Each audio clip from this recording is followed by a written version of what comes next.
భ్రష్టు పట్టి అడవిలా మారిన సమాజానికి తాను లయన్, బరి తెగించి అవినీతికి పాల్పడే వాళ్ళకి తాను డిక్టేటర్, లా అండ్ ఆర్డర్ ని హేళన చేసే వాళ్ళకి తాను రూలర్.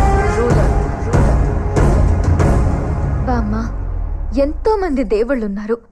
సమస్య వచ్చిన ప్రతి వాళ్ళు చేతులెత్తి మొక్కుతున్నారు. ఆ దేవుళ్ళు కళ్ళు తెరిస్తే ఒక్క సమస్య కూడా మిగలదు కదా.